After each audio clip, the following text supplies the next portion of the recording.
नमस्कार, आप देख रहे हैं कच्चा चिट्ठा और मैं हूं आपके साथ ऋतिका सिंह। रूस और यूक्रेन के बीच युद्ध की आशंकाओं से पूरी दुनिया डरी हुई है। इस संभावित युद्ध को टालने के लिए रूस के साथ अमेरिका और नाटो के अधिकारी लगातार बातचीत भी कर रहे हैं। कई दौर की बातचीत और मान मनौवल के बावजूद तनाव कम होता हुआ दिखाई नहीं दे रहा और यही वजह है कि नाटो के सदस्य देशों ने यूक्रेन को हथियारों की सप्लाई भी शुरू कर दी है। नाटो ने अपने कई सहयोगी देशों के युद्धपोतों, लड़ाकू विमानों और सैनिकों को रूस के चारों ओर अलग अलग देशों में तैनात कर दिया है। हालांकि रूस भी नाटो और अमेरिका के दबाव में झुकने को तैयार नहीं है। रूस ने यूक्रेन सीमा पर रोबोट टैंक, स्टेल्थ ड्रोन और एंटी एयर डिफेंस मिसाइलों और लाखों सैनिकों को तैनात कर दिया है। इसके साथ ही यूक्रेन के पास रूस ने मिलिट्री ड्रिल भी शुरू कर दी है। देखिए यूरोप में भड़के युद्ध के शोलों पर हमारी ये exclusive report.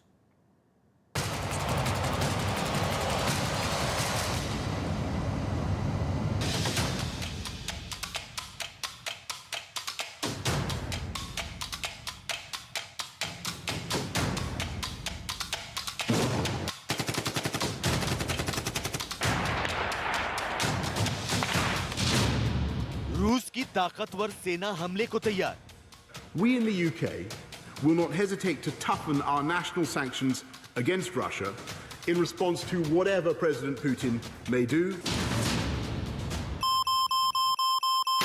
Possible. You can't guess what is Putin's head. 50-50. Britain की चेतावनी, शुरू होगा वर्ल्ड वॉर।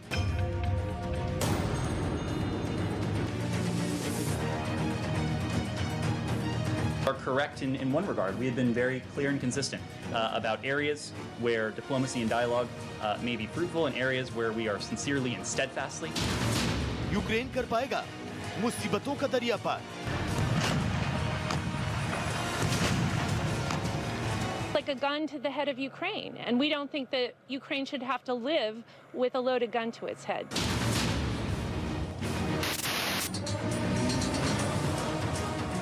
पूर्वी यूरोप महायुद्ध के मुहाने पर खड़ा है। यूरोपीय देशों की ओर यूक्रेन का झुकाव रूस को नाकाबिले बर्दाश्त हो रहा है।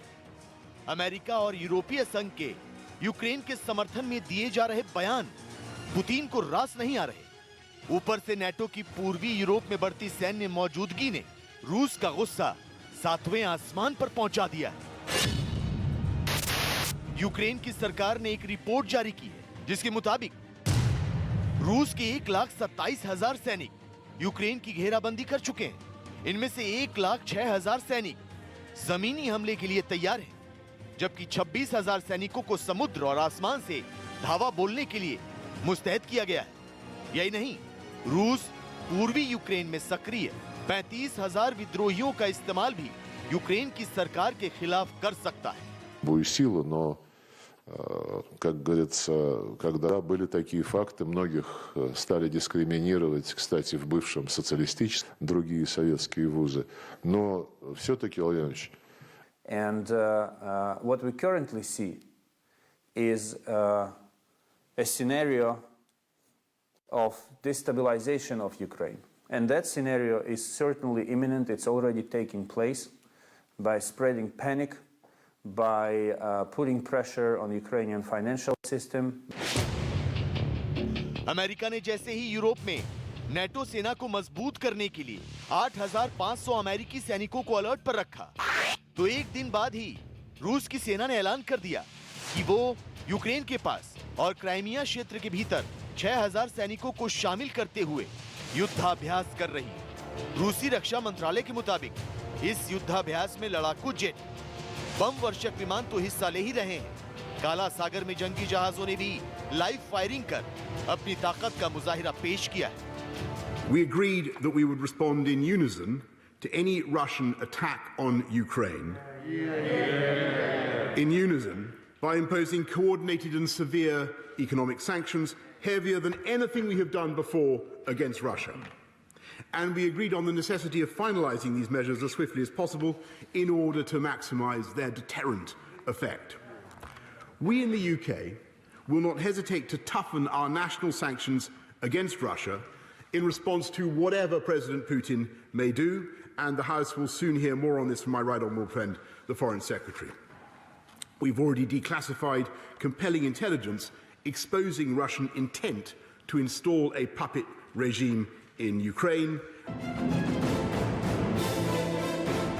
ब्रिटेन के प्रधानमंत्री बोरिस जॉनसन ने चेतावनी दी है कि अगर रूस यूक्रेन पर हमला करता है तो दूसरे विश्व युद्ध के बाद सबसे ज्यादा तबाही मचेगी। लिहाजा पश्चिमी देश इस तबाही को रोकने के लिए पूरी तरह एकजुट है। भले ही यूरोपियन यूनियन को छोड़ने के बाद ब्रिटेन इंटरनेशनल पॉलिटिक्स का एक प्रमुख खिलाड़ी बनना चाहता हो, लेकिन रूस को लेकर दिए गए उसके इस बयान को हल्के में लेने की भूल शायद पुतिन भी ना करे, क्योंकि ब्रिटेन ने बयानों से आगे बढ़ते हुए रूस के संभावित हमले से मुकाबले के लिए यूक्रेन को बड़ी संख्या में अत्याधुनिक एंटी टैंक मिसाइलें और Anglo Swedish anti tank guided मिसाइलें सौंपी।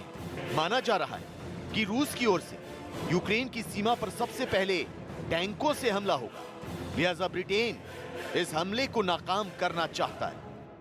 लेकिन जिस तरीके से पूरी दुनिया इसमें इन्वॉल्व होती चली जा रही है, लोग साइड लेते चले जा रहे हैं, ये अपने आप में चिंताजनक बात है।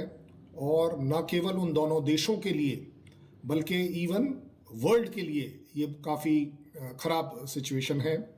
पुतिन मुझे लगता है काफ़ी सेंसिबली काम अगर करें तो इस सिचुएशन को अभी भी सेव किया जा सकता है। हालांकि काफ़ी लेट हो गई है सिचुएशन, चीज़ें एस्केलेट हो गई हैं। So Putin will also find it very difficult कि वो इसमें पीछे हटे। यूक्रेन के मुद्दे पर व्लादिमीर पुतिन अपने कदम शायद ही पीछे खींचे। तो शायद यही वजह कि इस मुद्दे पर सुपर पावर भी सक्रिय हो गया है। अमेरिका रूस पर नए प्रतिबंध लगाने की तैयारी में है। ऐसे प्रतिबंध जो 2014 में यूक्रेन के क्राइमिया प्रायद्वीप पर हमले के बाद लागू किए गए प्रतिबंधों से कहीं अधिक कड़े हो सकते हैं। नए प्रतिबंधों में आर्टिफिशियल इंटेलिजेंस, क्वांटम कंप्यूटिंग और एरोस्पेस सेक्टर में उच्च तकनीक वाले अमेरिकी उपकरणों के निर्यात पर प्रतिबंध शामिल होगा। There's been no change in the posture of the Russian forces. And now they're, as you know, they're along the entire Belarus border. And I made it clear to early on to President Putin that if he were to move into Ukraine, that there'd be severe consequences, including significant economic sanctions, as well as I'd feel obliged to beef up our presence, NATO's presence on the Eastern Front, Poland, Romania, etc. America ने तो रूस के सहयोगी Belarus को भी चेतावनी दी है कि अगर वो रूस को यूक्रेन पर आक्रमण करने में मदद करता है, रूस को अपनी जमीन का इस्तेमाल करने की इजाजत देता है, तो उसकी सरकार को गंभीर नतीजे भुगतने होंगे। हालांकि जो बाइडेन ने अपनी राष्ट्रीय सुरक्षा टीम के साथ बैठक के बाद ये ऐलान भी किया है कि अमेरिका की यूक्रेन में अपने सैनिकों या नेटो सेनाओं को भेजने की कोई योजना नहीं है, क्योंकि अमेरिका को भी पता है कि रूस पर अत्यधिक दबाव बनाना घातक भी साबित हो सकता है। परंतु हाल ही में यूक्रेन के ऊपर एक्शन करने के बाद जो धमकी अमेरिका रूस को दे रहा है कि अगर रूस नहीं माना तो उसके ऊपर काफी बड़ी मात्रा में प्रतिबंध लगाए जाएंगे, लेकिन साथ ही साथ में एक बड़ा थोड़ा बैलेंस सा एक स्टेटमेंट भी आ रहा है कि वो अनुपात के मुताबिक लगाए जाएंगे। मैं नहीं मानता कि रूस इस तरह के किसी प्रतिबंधों से डरने वाला है। जहां तक इंपोर्ट का सवाल है, जो चीज रशिया को अमेरिका देने से मना कर रहा है वो चीन रशिया को दे रहा है, लिहाजा नुकसान देखा जाए तो अमेरिका का ही है। महायुद्ध की दस्तक के बीच यूक्रेन में ऊहापोह की स्थिति है। यूक्रेन ने दावा किया है कि रूस की खुफिया एजेंसी उसके देश के कई बड़े नेताओं को अपने पाले में कर चुकी है और उनके जरिए रूस मौजूदा सरकार को गिराकर एक ऐसी सरकार बनाने की साजिश रच रहा है जो पुतिन के इशारों पर नाचे। यूक्रेन की माने तो रूस का समर्थन करने वाले 4 बड़े नेताओं में 2 पूर्व डिप्टी प्राइम मिनिस्टर और पूर्व प्रधानमंत्री मिकोला अजारोव भी शामिल है। रूस बिल्कुल नहीं चाहता कि किसी भी प्रकार से यूक्रेन रूस से अलग होकर के और जो यूरोपियन कंट्रीज हैं या नेटो कंट्रीज हैं उनके पाले में चला जाए। इसके लिए साम दाम दंड भेद जो करना पड़े वो रूस करेगा। लिहाजा आने वाले जो चुनाव है उनके अंदर भी रूस चाहता है कि वो अपने हिसाब से गणित को बैठा के और पासा पलटे और उनका जो फेवर वाली पार्टी है, नाशी पार्टी, वो सत्ता में आ जाए। सितंबर 2021 में यूक्रेन में एक सर्वे हुआ था जिसमें 81% लोगों ने पुतिन की मुखालफत की थी, जबकि सिर्फ 15% लोगों ने पुतिन के बारे में अच्छी राय जाहिर की थी। भले ही यूक्रेन में पुतिन के समर्थकों की संख्या कम हो, लेकिन 15% लोग भी अगर उनके हक में नजर आते हैं तो मतलब साफ है, यूक्रेन पर रूस का शीर्ष नेतृत्व अब भी अपनी छाप छोड़ता है। अब यहां एक सवाल यह भी उठता है कि अगर रूस और यूक्रेन के बीच जंग हुई तो कौन भारी पड़ेगा? तो इस सवाल का जवाब है रूस। दरअसल global fire power countries index 2022 के मुताबिक 140 से ज्यादा देशों में रूस को सैन्य ताकत के मामले में दूसरा स्थान दिया गया है। रूस के परमाणु हथियार और वायुसेना सबसे ज्यादा घातक माने जाते हैं। रूस की ग्राउंड फोर्स, एरोस्पेस फोर्स और नौसेना यूक्रेन से कहीं ज्यादा ताकतवर है। अमेरिकी विदेश नीति अनुसंधान संस्थान के फेलो रॉब ली की माने तो रूस अपने इस्कैंडर बैलिस्टिक मिसाइल जैसे हथियारों से ही यूक्रेन की सैन्य इकाइयों को दूर से तबाह करने की सलाहियत रखता है। रूस के पास इतने आधुनिक हथियार हैं कि ये एक दिन में ही हजारों लोगों को हताहत करने की क्षमता रखता है। सैनिकों का तो कोई कंपैरिजन है ही नहीं, लेकिन अगर एयरक्राफ्ट की भी बात करें तो तकरीबन अगर यूक्रेन के पास 100 एयरक्राफ्ट हैं तो रशिया के पास मोर देन 1500 एयरक्राफ्ट हैं। हेलीकॉप्टर्स जो हैं वो अगर 30 हैं यूक्रेन के पास, तो रशिया के पास 550 से ज़्यादा हेलीकॉप्टर हैं। टैंक्स अगर यूक्रेन के पास सिर्फ 250 हैं और रशिया के पास मोर देन 12,000 हैं। इसी तरह अगर हम गन्स की बात करें, आर्टिलरी गन्स की बात करें, तो यूक्रेन के पास 2000 से 2200 गन्स हैं, तो रशिया के पास 7,500 से ज़्यादा गन्स हैं। रूस की ग्राउंड फोर्स कितनी ताकतवर है, इसका अंदाजा इसी बात से लगाया जा सकता है कि उसकी तादाद जहां 2,80,000 है, तो इसमें से 55% सैनिक एक दिन भी छुट्टी नहीं लेते। ये सैनिक 12 महीने दुश्मन को जवाब देने के लिए तैनात रहते हैं। लिहाजा यूक्रेन के समर्थन में ना सिर्फ अमेरिका बल्कि कई यूरोपीय देश खुलकर सामने आ चुके हैं। रूस के विस्तार को रोकने और उसके दबदबे पर अंकुश लगाने के लिए ये तमाम देश यूक्रेन का हाथ मजबूत करने की कस्में खा रहे हैं। अभी तक अमेरिका, ब्रिटेन और यूरोपीय संघ ने संभावित रूसी हमले के खिलाफ यूक्रेन का साथ देने का ऐलान किया है, तो वहीं रूस का चीन, पाकिस्तान और तुर्की जैसे मुल्क साथ दे सकते हैं। हालांकि इन देशों ने अभी तक इस बाबत अपना रुख साफ नहीं किया है। की तारीख में तकरीबन 30 से 40 कंट्रीज ऐसे ज़रूर हैं जो यूक्रेन को सपोर्ट कर रहे हैं नेटो एलाइज की वजह से, बिकॉज यूएस, ब्रिटेन और नेटो कंट्रीज जब एक तरफ साइड लेने लगते हैं तो काफ़ी इक्वेशंस बदल जाती हैं। और जहाँ तक रशिया का सवाल है, उसका सो कॉल्ड दिखने वाला फ्रेंड चाइना और इवन टर्की और पाकिस्तान, अगर इन कंट्रीज़ की भी बात करें तो वो रशिया की साइड लेना ज़रूर पसंद करेंगे, लेकिन they will be a fence sitter. वो अभी इस तरह का कोई क्लियर कट साइडिंग नहीं कर रहे हैं। यूक्रेन की सीमाओं को पार करते हुए रूस के टैंक, बड़े पैमाने पर रॉकेट लॉन्चर और लाखों सैनिकों की तैनाती साफ इशारा कर रही कि संकट बढ़ चुका है। रूस और यूक्रेन में संघर्ष अब नए चरण में पहुंच सकता है। बेशक युद्ध छिड़ने पर पहला अलर्ट यूक्रेन की सेना की तरफ से ही आएगा, लेकिन पश्चिमी देशों के सैटेलाइट और खुफिया सूचना इकट्ठा करने वाले एयरक्राफ्ट भी एक भीषण हमले की तैयारी का अलार्म बजा रहे हैं। पूरी दुनिया में चर्चा है कि रूस और यूक्रेन के बीच युद्ध छिड़ने का खतरा है। हर तरफ ये सवाल तैर रहा है कि क्या रूस के राष्ट्रपति व्लादिमीर पुतिन हर कीमत पर युद्ध चाहते हैं, या फिर कूटनीतिक रास्तों से शांति तक पहुंचा जा सकता है। तमाम कयासों और सवालों के जवाब पुतिन के पास है, वही पुतिन जिनका दिमाग कोई नहीं पढ़ सकता। रूस और यूक्रेन के बीच तनातनी से तीसरे विश्व युद्ध की आहट काफी करीब से सुनाई दे रही है। अमेरिका के साथ साथ ब्रिटेन और फ्रांस जैसे सहयोगी देश रूस को यूक्रेन पर हमला ना करने की चेतावनी दे चुके हैं, लेकिन लगता तो यही है कि रूस को इससे कोई फर्क नहीं पड़ रहा, क्योंकि यूक्रेन की मिलिट्री इंटेलिजेंस की एक खुफिया रिपोर्ट सामने आई है जिसने पूरी दुनिया में खलबली मचा दी है। इस टॉप सीक्रेट रिपोर्ट में दावा किया गया है कि कैसे रूस ने यूक्रेन के खिलाफ युद्ध का चक्रव्यूह रचा है।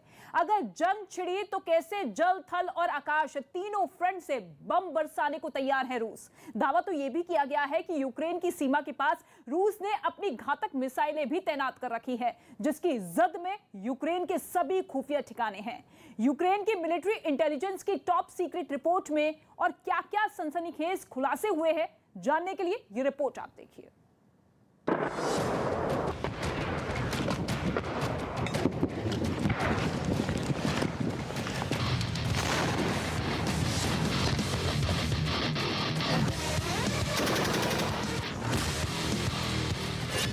रूस यूक्रेन में तनातनी, खुफिया रिपोर्ट से सनसनी।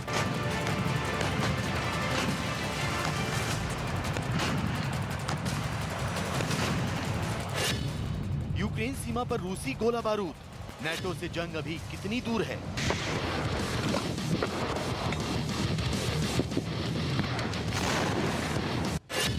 रूस अमेरिका की सैन्य तैयारी यूक्रेन पर पड़ेगी कितनी भारी?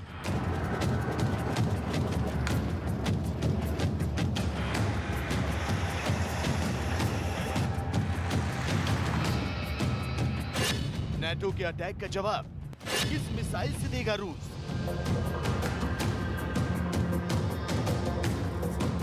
रूसी मिसाइलों के टारगेट पर यूक्रेन के कौन-कौन से इलाके हैं?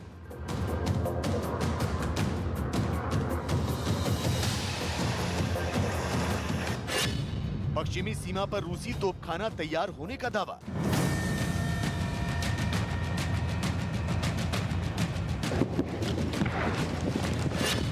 खुफिया रिपोर्ट से सनसनीखेज खुलासा, पूर्वी यूक्रेन में रूस ने रचा चक्रव्यूह।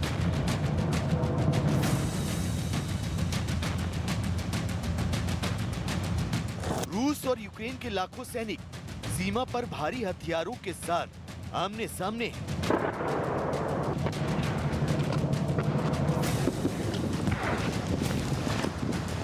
जमीन पर दोनों तरफ से सेना तैयार है, दोनों तरफ से तोपखानों के मुंह भी खुल गए हैं।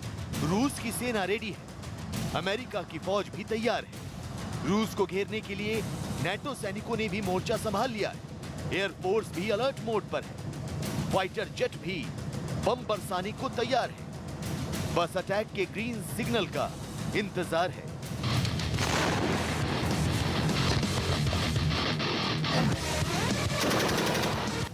यूक्रेन की मिलिट्री इंटेलिजेंस की खुफिया रिपोर्ट की माने तो भीषण जंग की आहट काफी करीब से सुनाई दे रही है। खुफिया रिपोर्ट में जो खुलासे किए गए हैं उससे युद्ध की आशंका और बढ़ गई है। रिपोर्ट में बताया गया है कि रूस ने अपने मिसाइल के टारगेट भी सेट कर रखे हैं।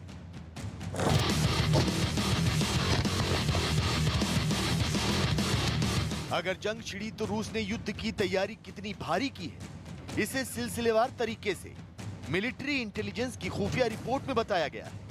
रिपोर्ट में बताया गया है कि अगर युद्ध हुआ तो वो जल, थल और नभ हर जगह छिड़ेगा।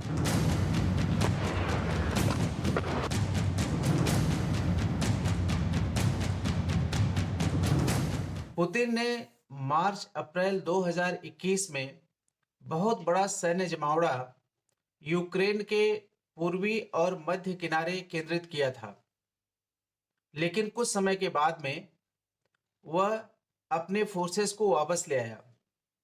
लेकिन नवंबर 21 में दोबारा उसका बहुत बड़ा सैनिक जमावड़ा यूक्रेन के पूर्वी और मध्य भाग में स्थिति है। माना जा रहा है कि अब युद्ध शायद जल्दी ही हो। दावा तो यहां तक किया गया है कि रूस की सेनाएं यूक्रेन को 3 तरफ से घेर चुकी हैं, लेकिन रूस का कहना है कि वो युद्ध नहीं चाहता। बस शर्त यह है कि यूक्रेन नेटो में शामिल ना हो। पुतिन पहले भी यूक्रेन को चेतावनी दे चुके हैं कि नेटो रूस के लिए एक सीमा रेखा की तरह है। रूस को डर है कि अगर यूक्रेन नेटो का सदस्य बना तो नेटो के ठिकाने उसकी सीमा के नजदीक खड़े कर दिए जाएंगे। लेकिन यूक्रेन के रक्षा मंत्रालय का दावा है कि रूस की 41वीं आर्मी की यूनिट रूस में येलनया शहर के नजदीक है। येलनया यूक्रेन की उत्तरी सीमा से सिर्फ 260 किलोमीटर दूर है। यूक्रेन फौज की खुफिया एजेंसी का दावा है कि रूस ने अपने मध्य और पूर्वी क्षेत्रों से सेना को स्थायी तौर पर पश्चिमी क्षेत्र यानी यूक्रेन की तरफ शिफ्ट कर दिया है, जिसने जंग की आशंकाओं को और बढ़ा दिया है। रिपोर्ट में दावा यह किया गया है कि रूस ने यूक्रेन सीमा पर भारी गोला बारूद जमा कर लिए हैं, सेना के अस्पताल बना लिए हैं। सिर्फ यही नहीं, यूक्रेन सीमा पर रूस ने सुरक्षा सेवाओं को भी बढ़ा दिया है।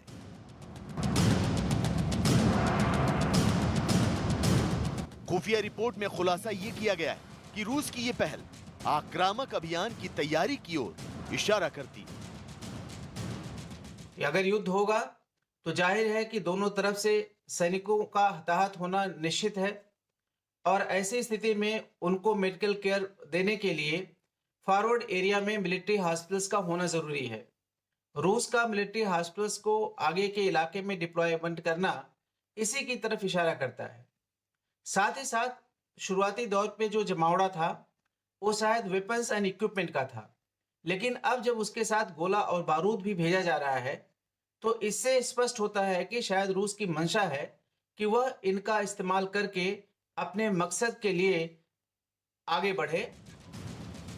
यूक्रेन की मिलिट्री इंटेलिजेंस की खुफिया रिपोर्ट के दावों को अगर सच माना जाए तो यूक्रेन का दावा है कि रूस ने यूक्रेन सीमा के करीब अपनी तबाही मचाने वाले एस्केंडर एम बैलिस्टिक मिसाइलों को भी बड़े पैमाने पर जमा कर दिया है। यूक्रेन की खुफिया रिपोर्ट में कहा गया है कि रूस ने 36 एस्केंडर एम मिसाइलों को सीमा पर तैनात किया है। एस्केंडर एम कम दूरी तक मार करने वाली मिसाइल है। एस्केंडर एम मिसाइल की रेंज 500 से 700 किलोमीटर है। एक मिसाइल करीब 700 किलोग्राम विस्फोटक अपने साथ ले जा सकती है। खुफिया रिपोर्ट में खुलासा तो यहां तक किया गया है कि रूस इन हथियारों के जरिए यूक्रेन के अहम सैन्य ठिकानों को निशाना बना सकता है। इन मिसाइलों के जरिए रूस यूक्रेन की राजधानी कीव को भी अपने टारगेट पर ले सकता है। जो मिसाइल्स इमीडिएटली इस्तेमाल होने वाली हैं उसमें इस्कंदर मिसाइल का नाम लिया जा रहा है, जो इस युद्ध के लिए बहुत ही उपयुक्त है और अपने टारगेट तक इफेक्टिव अपना रोल अदा कर सकती है। रूस के पास में लॉन्ग रेंज और बाकी बैलिस्टिक मिसाइल्स भी हैं, लेकिन इस युद्ध में वो शायद ज़्यादा भीषण मिसाइलों का इस्तेमाल ना करे और इस्कंदर मिसाइल जिसके पास संख्या उसके पास काफ़ी ज़्यादा है उसके इस्तेमाल कर से वह यूक्रेन की सेना को पीछे ढकेल सके। यूक्रेन की मिलिट्री इंटेलिजेंस की खुफिया रिपोर्ट सिर्फ सीमा पर जंग की तैयारी तक ही महदूद नहीं है। इसमें यूक्रेन, खासकर पूर्वी यूक्रेन में रूस की पहुंच का भी जिक्र किया गया है। रिपोर्ट में बताया गया है कि रूस पूर्वी यूक्रेन में 35,000 से अधिक विद्रोहियों का समर्थन करता है, जिनमें से 3,000 के करीब सैन्य कर्मी हैं जो पूर्वी यूक्रेन में मौजूद हैं। हालांकि रूस ने पूर्वी यूक्रेन में किसी भी तरह की सेना के होने से इनकार किया है, लेकिन ये तस्वीरें इस बात की तस्दीक करती हैं कि कैसे पूर्वी यूक्रेन में विद्रोही सक्रिय हैं, यूक्रेन की सेना से लड़ने के लिए मोर्चा बनाकर डटे हुए हैं। ये तस्वीरें उसी इलाके की हैं। यूक्रेन की सेना इसे पूर्वी यूक्रेन का सबसे खतरनाक इलाका मानती है। Cannot go any higher than these barricades because of the snipers. They can shoot you. The Russian separatists are using tactics. For example, some machine gun operators start firing, and at this moment snipers start firing too. The sound of the machine gun is masking the sound of snipers. तस्वीरों में आप देख सकते हैं कि कैसे Ukraine की सेना पूर्वी यूक्रेन में मौजूद विद्रोहियों से मुकाबला करने के लिए गश्त करती रहती है। यहाँ बंदूक से निकलती गोलियों की आवाज साफ-साफ सुनाई देती है।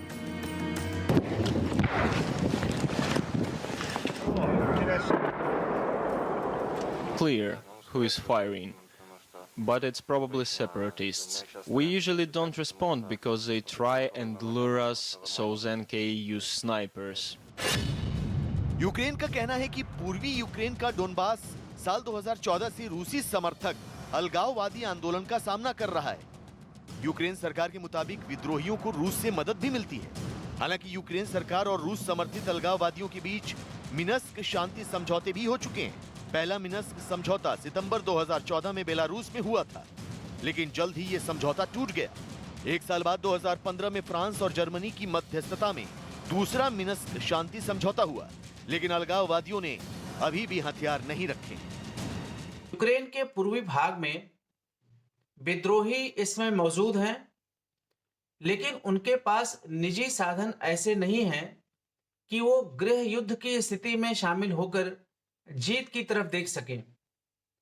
उनका कार्य और उनकी सफलता इस बात पर निर्भर करती है कि रूस की तरफ से उनको कितना मदद मिल रही है, जो इस समय में बहुत ही ज्यादा है। यानी यूक्रेन मिलिट्री इंटेलिजेंस रिपोर्ट की माने तो रूस ने यूक्रेन की सीमा पर तो तैयारी कर ही रखी है। उसकी पहुंच पूर्वी यूक्रेन में भी है, जहां मौजूद विद्रोही रूस के इशारे पर यूक्रेन में गृह युद्ध भी छेड़ सकते हैं।